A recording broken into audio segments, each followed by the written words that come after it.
Pen के बारे में बहुत बात करते हैं, हम आर्थराइटिस के बारे में बहुत बात करते हैं, बट जनरली हम एनाटॉमी ऑफ द नी के बारे में बात नहीं करते। एनाटॉमी ऑफ द नी मतलब कि ये जॉइंट बनता कैसे है। सो आज मैं जिस बारे में बात करूंगा that is anatomy of the knee joint. नमस्कार दोस्तों, मैं doctor Gaurav Khera. I am a joint replacement surgeon with Apollo Spectra hospital at New Delhi. I am also visiting consultant at BL Kapur hospital. So अगर हम नी जॉइंट की पर से बात करें, so knee joint basically 3 bone से बनता है। फर्स्ट इज योर फीमर, जो कि हमारी थाई बोन होती है। This is also the longest bone in the body.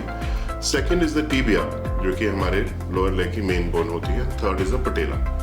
अब इसको हम ट्राई कंपार्टमेंटल जॉइंट बोलते हैं, मतलब इसके 3 कंपार्टमेंट होते हैं। एक लैटरल कंपार्टमेंट होता है और एक मीडियल कंपार्टमेंट होता है।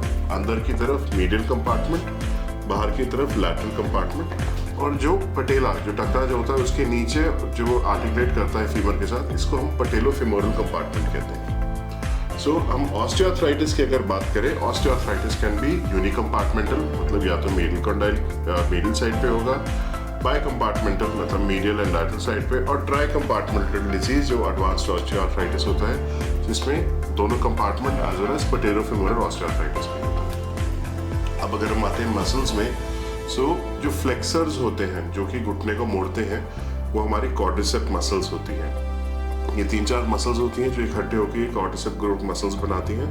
ये क्वाड्रिसेप मसल्स पटेला के ऊपर आती हैं। पटेला एक लीवर की तरह काम करता है और ये आके इधर टिबियो ट्यूबरोसिटी होती है, इधर आके अटैच होती है। तो क्या होता है कि जब हम बैठे होते हैं और ये पैर सीधा करना होता है, तो ये लीवर एक्ट करता है, ऑल दीज मसल्स कॉन्ट्रैक्ट और यहाँ से पैर को सीधा उठाते हैं। This goes like this is the movement that happens. Okay, now what are the flexor? पीछे फ्लेक्सर्स आते हैं, these are your hamstring muscles. आपने कई बार क्रिकेट में, फुटबॉल में सुना होगा कि हैमस्ट्रिंग स्ट्रेन हो गया। These muscles are behind, okay, they come behind and they come and attach on the tibia. So ये तो हो गई which are the extensors, which are the flexors. Flexors होते हैं जो कि हमारे घुटने को मोड़ते हैं, एक्सटेंसर्स होते हैं जो हमारे घुटने को सीधा करते हैं। Then we come to the ligaments in the knee joint. Ligaments are very important because अगर आप स्ट्रक्चर को देखो, so these are 2 flat surfaces lying on one on top of the other. So इसकी स्टेबिलिटी के लिए there are 4 main ligaments. Outer ligament को हम कहते हैं lateral collateral ligament. This ligament is on the this is outside the joint. Okay, it's a extra capsular ligament. Sorry, extra articular ligament. मतलब जो articulation surface है उसके बाहर होता है. The other extra articular ligament is the medial collateral ligament. और ये lateral and medial collateral ligament का क्या काम होता है? ये बाहर की तरफ से स्टेबिलिटी देता है, जॉइंट को ऐसे खोलने नहीं देता। ये अंदर की तरफ स्टेबिलिटी देता है, जॉइंट को ऐसे खोलने नहीं देता। मतलब this and this movement is prevented. Then you have 2 intra-articular ligaments. One is the anterior cruciate ligament, which is over here, and second is the posterior cruciate ligament, which is over here.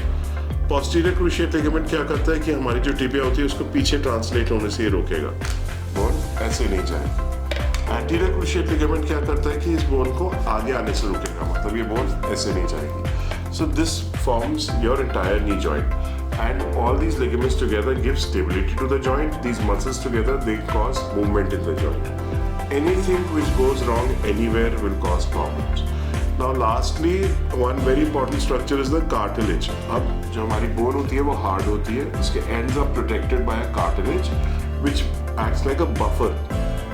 Now these cartilages are also not in touch with each other. बीच में एक washer की तरह एक चीज़ होती है जिसको meniscus कहते हैं। कई बार स्पोर्ट्स इंजरीज में आप सुनते होंगे मेनिस्कल टियर्स के बारे में, जो कि माइक्रोस्कोपी से ठीक करते हैं। So it is these meniscus which is between the 2 articular surfaces. The cartilage is there. This blue colored thing जो कि आप मॉडल में देख रहे हो, दिस इज द कार्टिलेज।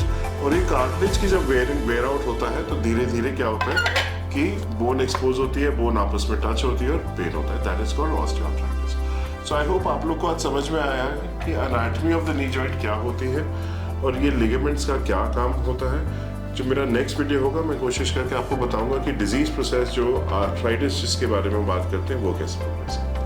धन्यवाद। For more information, contact Dr. Khera's Wellness Clinic.